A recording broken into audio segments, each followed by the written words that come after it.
Hi. I actually have many books that I want to talk about. I'm not sure if I can fit it all inside the time frame. I'm gonna try.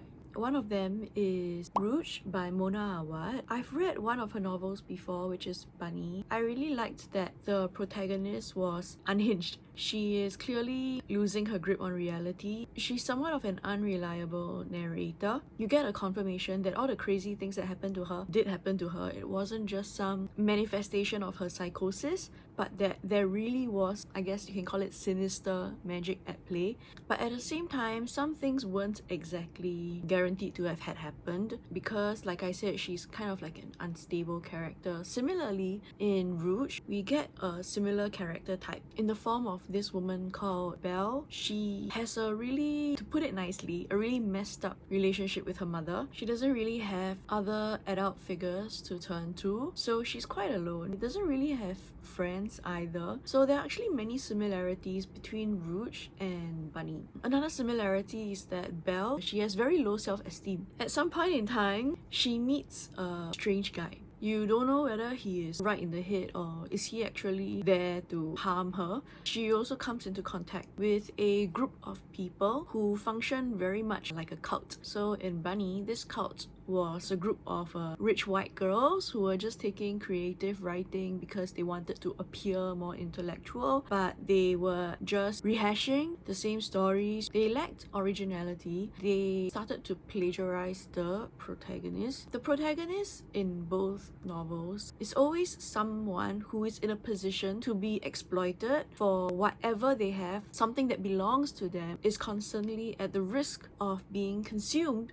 by other people for their benefit, for their own selfish gain. In Rouge, there is also, can I call it gore? I guess you can call it gore, depictions of people getting killed. There is body horror, pseudo cannibalism, there is suicide. So there are many trigger warnings for this book. I really need to say this. It's not a feel-good novel, even though I would say that the payoff at the end is worth it. You do feel good when you reach the end of the novel. And you know, I think that the author, she does write in a very formulaic way, but I like it. If you know what works for you and if you are able to carry it through, then why not? I am very likely to read whatever novel she puts out next. So in Rouge, this cult character, I guess, or trope you can call it, it takes the form of a spa. One of those very high-class atas spas where women go in, usually for anti-aging treatments. Belle herself has some kind of a skincare obsession or fixation. She is crazy about anti-aging, about making sure that her skin stays youthful looking. She has some kind of ritual where she applies maybe 50 layers of products in the morning and at night and throughout the day. She worships this skincare guru that she watches video series from. This person is like her mentor, her maternal surrogate, her goddess. You know, she worships at the shrine of this person. Whatever skincare product that person recommends, she'll go and buy it and she'll slather it on her face. Belle herself is already quite susceptible to marketing. Her obsession with taking care of her skin and preventing her skin from aging on the outside seems to be a trauma response to the way that her mother treated her, the way her mother deprioritized her in her childhood, prioritizing her own beauty and her own vanity. She inherits this from her mother. As adults, the both of them are crazy about preventing aging. It's not just on the outside that Belle does not age, but on the inside as well. She seems to have stopped growing past a certain age. She is quite emotionally stunted. She's not really able to form close bonds with others. Her fixation on herself, I guess you can even call it her self-centeredness, not vanity, but self-centeredness, is some kind of like protective mechanism that she developed from childhood. We learn that her mother abandoned her for a few years. We also learn that her memories of her childhood are kind of hazy. She is also the victim of beauty culture. I would say that the cult represents beauty culture in all of its nefarious or insidious ways of making women feel bad about themselves in order to earn money from them. There is definitely a whole industry out there that profits from women feeling insecure or from women feeling ugly. The protagonist, she is not particularly likable, but when you look at her as a character who is meant to maybe represent people in real life, you can understand why she does the things she does, why she thinks the way she does. Definitely there is like a certain level of caricature to her character. Her obsession with skincare is really exaggerated, but like I said, she is a victim. She has been a victim since she was a child. The climax of the novel is when she goes beyond that, when she manages to shed off her childhood trauma, when she manages to resolve her feelings towards her mother, when she receives affirmation from her mother, when she knows that her mother did love her. Maybe her mother wasn't good at showing it, but when she feels the love from her mother, that is when she is able to forgive her, mature, and save herself. She doesn't need anyone to save her. She needs to save herself. One of the more interesting aspects of this book is the depiction of the cult. So they are run by some immortal beings, and what they do is that they lure people in. The more messed up they are, the better. The reason why Belle was scouted by them and why they pursued her so strongly is because they wanted her memories. The more traumatized you are, the more delicious your memories are. These memories would then take the form of, like, say, a jellyfish. They just eats it raw, and it keeps them immortal and young. The allegory is not subtle. When a person's memories get eaten, they die lah, because it's not just their memories, but their soul. What they are harvesting are people's souls. And how do they do that? They do that by appealing to their insecurity, their desire to be young, to be beautiful, to reverse aging. The reason why people want to reverse aging is because they are seeking a form of immortality. In the process, what they do is they actually lose their souls, and the only people that benefit are maybe, say, operations. For Belle, how can you be so easily brainwashed? If it was me, you know, I mean, this is my toxic trait, I guess. I always believed that it wouldn't happen to me. But, you know, if it were me, I would be highly suspicious. I'm not going to just lie down on the table and let you do whatever you want to my face, right? First of all, that's really suspicious.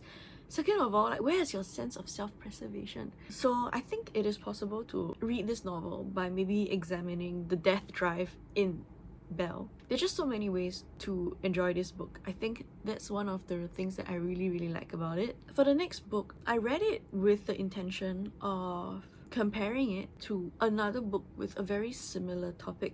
The Palace of Eros by Caro de Robertis is an ARC that I received on NetGalley. It's coming out in a couple of months. At the same time, from my local library, I managed to borrow this book called Psyche and Eros by McNamara. My intention was to read them one after the other and do a compare and contrast kind of thing. This ARC surprised me. I actually enjoyed it very much.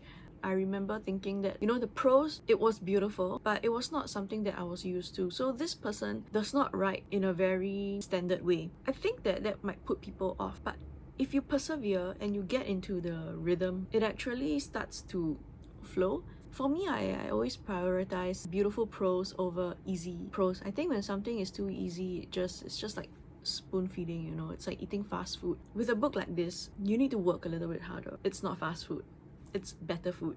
The main idea behind this retelling of the Psyche and Eros myth is that Eros is a gender fluid, mainly female presenting kind of character. It is definitely a queer, gender bent, sapphic retelling. The premise of it is that Eros, being the god/goddess of desire, was born with the ability to choose whichever form they want.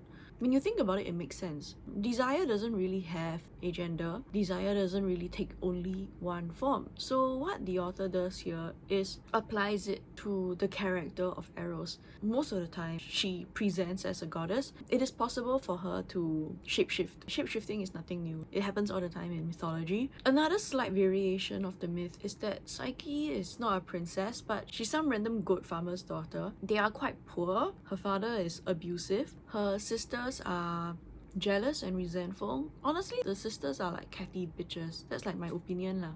Psyche was born with like a beautiful face, but to her she feels like that is some kind of a curse. It just gives her a lot of unwanted attention. Like when her sisters were trying to find suitors because they wanted to get married, they wanted to find a husband and move out, all the attention instead was directed at Psyche. So she ended up being very isolated. On top of that, all the men wanted to do was just look at her and jack off. No man wanted to seriously settle down and marry her. She was blamed for bringing dishonor and shame onto the family when all she did was just like exist. I think the messaging is quite clear. Aphrodite, she's jealous and upset, and she sends her child to go down to earth, curse her by shooting an arrow into her, making her fall in love with the most ugly, most horrible man ever as revenge once again for existing and just being naturally beautiful. Eros, when she saw Psyche, she fell in love. She created some kind of scheme to trick everybody into thinking that they were sacrificing Psyche to appease a monster, when actually it was just a diversion so that Eros could abscond Psyche to her palace. I don't know how this palace works, okay? You just need to suspend disbelief and just go with the story at this point, because in the daytime, the palace is like visible and there is magic, so there's like hot water, there's food.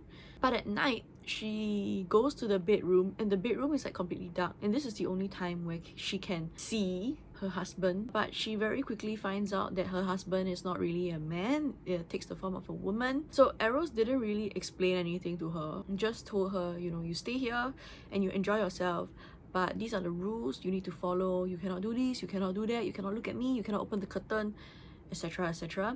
At first, Psyche is happy because she's free. She's finally free to do whatever she wants. She does a lot of weird things in the palace, I'm not going to tell you what. But then she starts to grow dissatisfied. So she brings like an oil lamp into the bedroom. She looks at her husband and she's like, oh, so beautiful. And then she's shocked, and then the oil spills from the lamp. And he's like, oh, you have betrayed me, and also my mother has found us. And she flies off.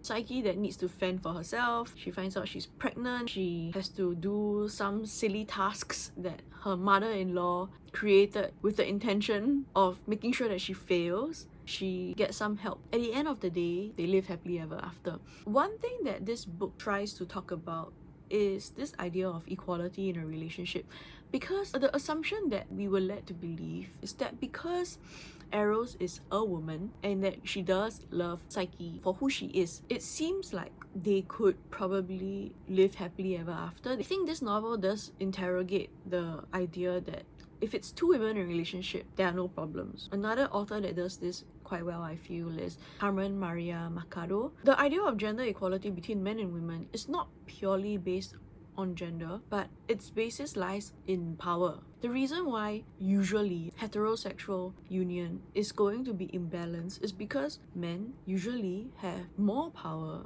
than women. In this kind of setting, ancient setting, they definitely did. They basically owned women. Women were just maybe one step higher than cattle. And when Eros chose Psyche, she did give Psyche many privileges, some measure of freedom, but at the same time, she also did fence her in and said, you can stay in this comfortable and wonderful marriage, all your needs met, and you can just spend all day doing what you want, but you still have to listen to me, and you still have to follow what I say, and you cannot break my rules, and there is no negotiation. What this novel does bring up is the idea that there can still be like a power imbalance even in same-gender relationships. And if you really wanted to have a truly harmonious and equal relationship, the person with power needs to be ready to relinquish it and to treat their partner as an equal, like for real. Right after this book, I went to go and read Psyche and Eros by McNamara, and I could spend like hours talking about this, but I really did not like this book. I really tried to give it a chance. I wanted to give up halfway through. I made myself finish reading it hoping it would redeem itself by the end, but okay, the writing was juvenile. It was written like a 14-year-old girl's diary. It read a lot to me like fan fiction, but the thing is, fan fiction got like a scale, right? Very good fan fiction, kind of middling fan fiction, and not so good fan fiction. But you know, fan fiction, right? You don't complain about the quality because it is free. People are writing this for free. You just take what you can and enjoy it and be grateful for it. However, this is a published book. You publish a book because you expect people to buy it, you expect people to pay money for it. So when you sell something, there is some expectation of like quality check. I'm not sure who this book might appeal to. Maybe people with like a less developed palate. This book definitely does try to tweak the original myth. I think tweaking a myth is a great idea because you are writing for a modern audience. You should make it suit the modern audience. If not, what is the point of retelling and then not changing anything, right? However, there was so much fluff. There was a lack of focus. It felt a lot like the author just wanted to write a retelling of the Iliad, but then she lacked like the stamina or the substance to really put together a serious retelling of the Iliad. So she's like, oh, you know, maybe I will just mash the two myths together. I will talk about Psyche and Eros, and then I will put Psyche in all the major events of the Iliad so that Psyche can sort of tell the story of the Iliad through her eyes. Is this meant to be creative? Maybe. Is it an original take? Yeah, for sure it's original. Inserting Psyche into the major events of the Iliad, like Iphigenia's death, meeting Agamemnon, meeting Helen, meeting Penelope, meeting Clytemnestra, all of these had no bearing whatsoever on the original myth. Meeting them didn't really change her and didn't really change them. So it felt like she was just forcing the two stories together. There was so much exposition about the events of the Iliad. I was like, what am I reading? Am I reading like a retelling on Psyche, or am I reading something else? So I felt like really my expectations were very low to begin with. But then I just kept getting disappointed over and over again. One of the ways they tried to force fit Psyche into the Iliad is they made her father the brother of Agamemnon. And then Psyche, for some reason, is also some kind of like warrior princess trained by Atalanta herself. Supposedly her father, even though they are not raised in Sparta, they are raised in like a normal society, he is totally okay with letting his only daughter learn how to fight. It just does not match. If every other woman in Psyche's family has no military training, they are treated as pawns and property to be married off for the greatest economic benefit, then it makes no sense for her father to treat her so liberally, you know what I mean? So I think the reason why the character of Psyche was warped so much is because the author was trying to make her some kind of feminist icon, you know, girl boss, woman warrior, doesn't need a man, solves her own problems kind of character. It fits very well in the world of fanfiction, I think. But the reason why you would make a character like that is because you want people to root for her. You want people to be like, oh, you know, she's a woman in a male-dominated field. You kind of want her to succeed and stick it to all the men who don't believe in her. But her character is so unlikable that I'm not even sure I want her to succeed. And on top of that, she's like a huge pick-me. She's always going on about how she's not like other women, and I'm like, yeah, you're not like other women because you don't belong in this story. So there are many other changes. Eros in this book has become some kind of a whiny emo boy. Aphrodite is just a really petty bitch. Clytemnestra is just a very naggy kind of mother. Penelope supposedly hates her husband, hates living at Ithaca. Iphigenia supposedly was about to have a consensual marriage with Achilles. She's also some kind of like lovesick fool. Hecate, the goddess, she's depicted as some kind of like old woman who just wants to get laid. Demeter in this book, she is depicted as a mother goose character who is just trying to find somebody to help because her daughter won't talk to her. Persephone, Demeter's daughter, she's depicted as like some kind of ball buster. She wears the pants in her relationship, ate the pomegranate seeds on purpose to spite her mother. She enjoys her role as queen of the underworld, has affairs with the ghosts that come into her realm if they're hot enough. It's just really like, I don't know. A whole bunch of trees died to print pages for this book. Yeah, that's just my opinion. Okay, next, I also read two novels that were on the Medea myth. Just to give you an overview, I enjoyed both of them. I still preferred the one by Eilish Quin, but their approach is quite different. There are different things to like. So for the Medea myth, what I really like about this retelling is how it tries to reconcile her actions of killing her brother and her children with her circumstance. What the author does is she asks herself, why would this woman kill her own brother? And the answer is that she is able to bring him back to life. Why would this woman woman chop up her children into little pieces. She wanted to escape her husband. She was also hoping she could bring them back to life later on. So this idea of necromancy as like a solution, I felt was a really clever and original way of making sense of the myth. Because if you study the myth itself, one of the things that a lot of people cannot wrap their heads around is how she killed her own children. Not just one, but like both of them. Even if you really wanted to like hurt your ex-husband for cheating on you and abandoning you, etc., to kill your own children is really, really extreme. I think that the possibility of successful necromancy does provide an answer. Like, it fills in that gap.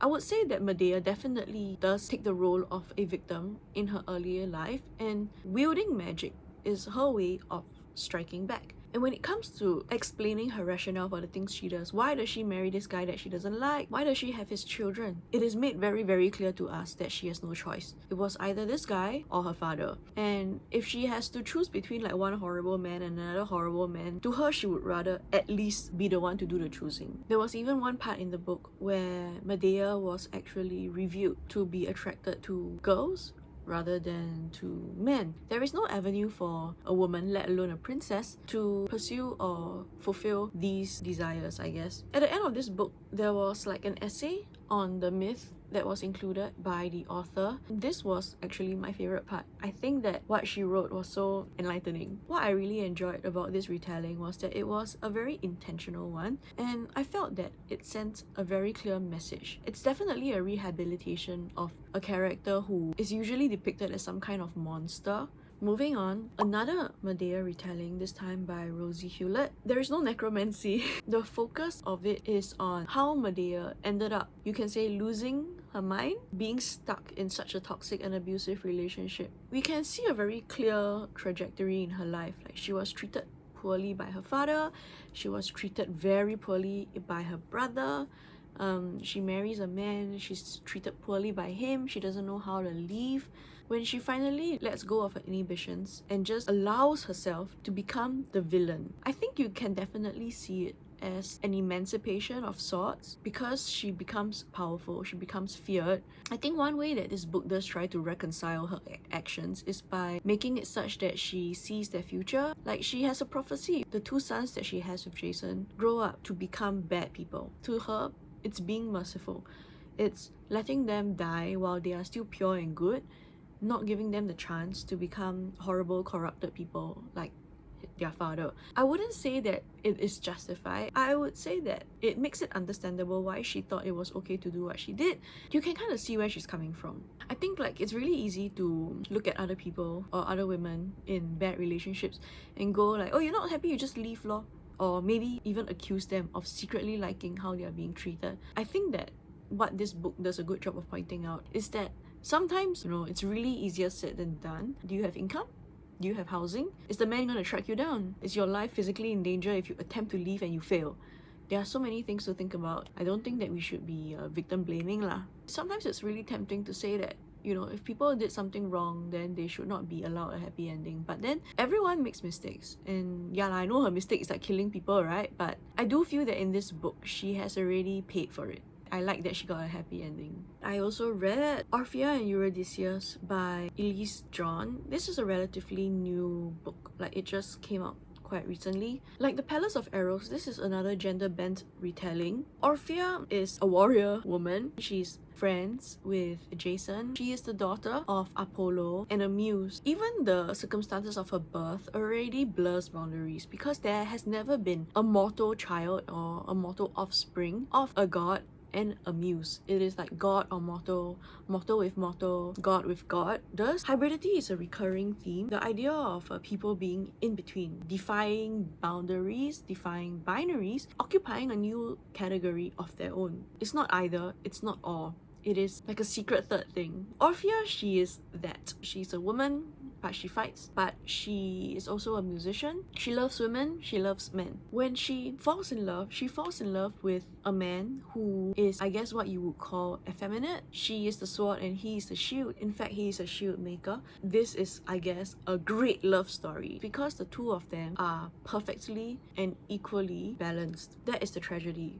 And that's also the reason why their relationship cannot last, because anything that is perfect is not meant to last. In this story, Orphia goes off to help Jason. Doesn't really have much of a choice. Everyone is making her do it. Her husband, Eurydicius, dies. So she goes to the underworld and tries to rescue him. However, she doesn't get to bring him up. She tries to kill herself many times. Nature doesn't let her. All she wants to do is just die and reunite with her husband, right? But it's not allowed lah. In the end, she fulfills some kind of prophecy in a very roundabout way and allows herself to be ripped to shreds by the Maenads, who are like the so-called crazy women living alone in the forest. After she is ripped apart, her head is transported across a river to sing. So it's just her head. She's like a disembodied head just floating around the river and singing.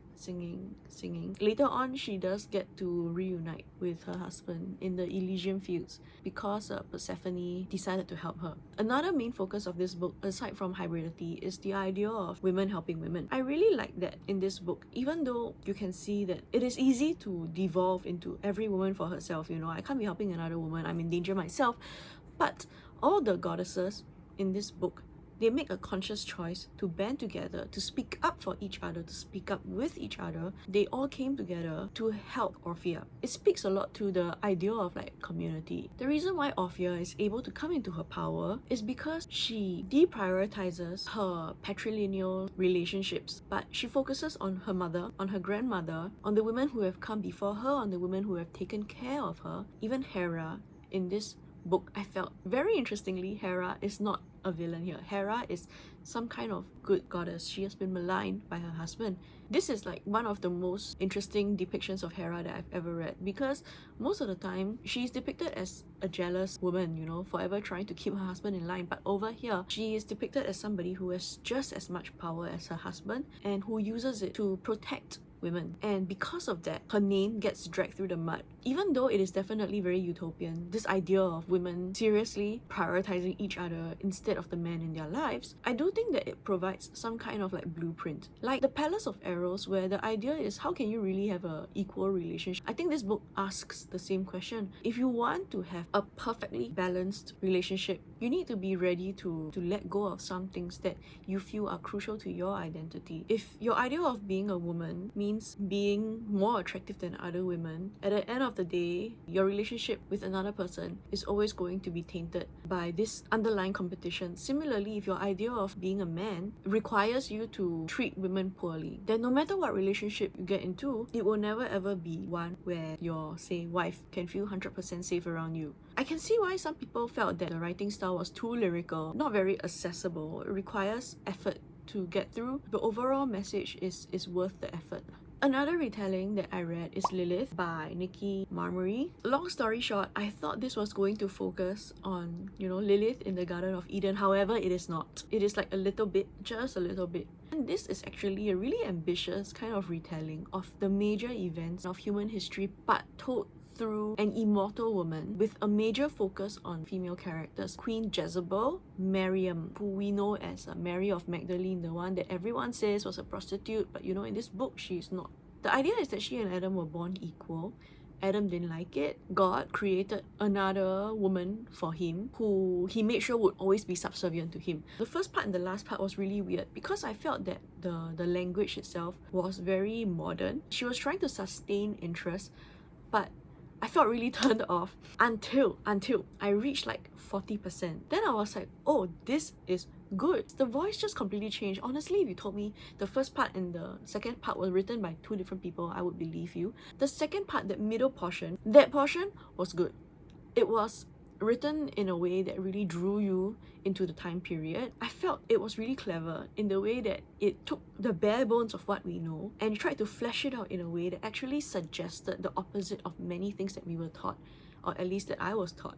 If you wanted to say that this book is kind of like an attempt at writing women-centric history, I would say it does quite a good job. You need to take it with a pinch of salt. Like, persevere through the weird parts where the tone is strange, but then the middle portion, it's good. The middle part is gold. Another retelling that I want to talk about that I read is Disobedient by Elizabeth Fremantle. This is not really a retelling, but more of like a historical fiction, trying to bring to life a real historical character. This character is Artemisia, I don't know how to pronounce the last name, Gentilsky? She is a really famous Italian painter. I think everyone has like seen her painting before. This one. I saw it quite a few times as a teenager. When I first saw it, I was so struck. I was like, oh, it's so lifelike. Oh, the women are so buff. Oh wow, look at the blood. You know, what I didn't know was that this painting is widely regarded to have been a response to her experiences of sexual assault. So Disobedient follows her life from childhood as the daughter of a painter who is like mid, but then she's not mid, she's like super talented, and then her father makes her do all the work, and then she's basically the one feeding the family because she's the only one that's useful in the family. Her brothers are like kind of useless lah. One day she gets assaulted by somebody who is meant to be her painting teacher. This guy has been stalking her for a bit already. Then her honor is now thrown away. A woman's honor is very important back in those days lah. She doesn't want to marry him, so she resists marrying him, but then because she doesn't want to marry him, she is dishonoring her family. In court, she wants to prove that she was assaulted, but then this guy, now he changed tack and he said, you know, I never even touched her, she's a whore, she's going around sleeping with different people. Under torture, she manages to stay true to her story. Her resilience and her perseverance wins over the judge and the jury, and her honor is restored. I really enjoyed this story. I thought that it did a very good job talking about, oh my god, talking about a historical figure, but at the same time making it relevant to the modern context. Okay, my silly cat is here. Hello. I guess that's my cue to stop. I did want to talk about like 3 more books, but it's getting late, so I have to go now. Bye bye.